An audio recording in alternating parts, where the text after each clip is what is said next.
So let's talk a little bit about the ECWA, because that's been kind of a regular spot for you. Yeah. I always, because I've also have experience in the business, the word home fed is difficult to sometimes narrow down for people. Yeah. Also, the heat factor was like, oh, this is my home fed, but then the other company that thought they were your home fed, yada. But you do have a lot of time spent here in ECWA. Something extraordinary has happened to you recently. You got the opportunity of a lifetime, not just business professional-wise, but for yourself personally. So you were one of the competitors of this year's ECWA Super 8 tournament, a tournament that I personally have been following my entire life, and is one of the biggest tournaments in the Northeast, has been for almost 2 decades now for the most part, pretty much since the 90s. Low Key, Christopher Daniels, AJ Styles, I mean, the list goes on and on for the people who've competed in this tournament. It's mind-boggling. And now one of those competitors is sitting on my couch. So, once again, an honor to be speaking with you. But talk to me a little bit, not just about the night, but like, I mean, when did you get this call, man? Or, hey, guy, you're going to be in this tournament. So it actually happened last year, and it was one of those weird situations where Joey Janela couldn't make it, or something happened. Either he got double booked. So they asked me at the last second. Now, it was always been a dream. Like, when I say that, I wrote that down in my journal when I was a kid. Like when I was like 16 years old, I had a journal. I still do. But like I wrote that down. That was one of my goals in wrestling, was to be in the Super 8. It was, right. And so I was like, yeah, but I was like, because I wasn't built right. Like at that point, there was like, I wasn't like known. Like I wasn't one of their guys. I was just some indie guy that just brought in to like get, I guess, jobbed out, right?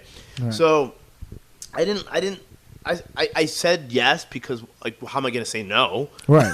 Super. You never know if it's going to happen again. Right, yeah. So what happened was they ended up doing something where and I wasn't really a fan of it, you know, like people saw the look on my face. It was very organic because it was the way I felt. Like I felt like I had been disrespected by like Sean Carr and those guys from upstate, because I don't know, man. I just felt like it was kind of like I'm a good job boy bitch. Like, yeah, like screw this guy, you know. And that's the way I felt that whole thing went down. So I was legitimately like heated about it. And a couple months later, like, oh, you get your retribution, you wrestles Carr, and then we did it. I won my opportunity. It was a year in the making. Like I was the first ever. So you wrestled Carr to get in? Yes, I wrestled Carr, the guy who took me out. Yeah, he's actually pretty talented too, Sean Carr. Sean Carr is incredibly another guy that is, I like wrestling guys like him because it's just you just go out there and just it's just like just whatever. Yeah. I don't have time to like memorize all that shit. Let's just go out there and just like see who goes down first. Those are the best matches, man. Man, like that shit, like that whole. I don't know, that's what I've been saying. So you beat Carr to get in. I beat Carr to get in. I was they announced me each time.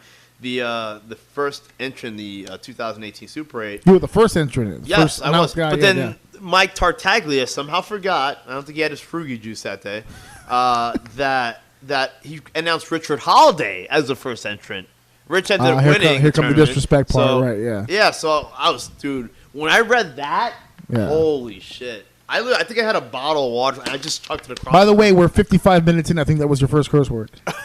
And I knew it was going to be this topic that did it. I was just trying to build to this topic before we got to it.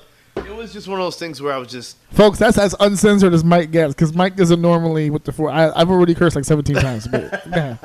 But it's just one of those things where... It's a huge moment for you. And these people are like, I was like treating it like Wednesday. It's like, dude, this is special. Please treat it as special. And I went on podcasts and everything. And like, dude, people can name the Styles, the Christopher Daniels, but I can name the Scoot Andrews. I can name the Ace Starlings. Oh, yeah. Like Jeff Peterson. Before he became a star, the Alex Shelleys. He came in there. Like, this was before...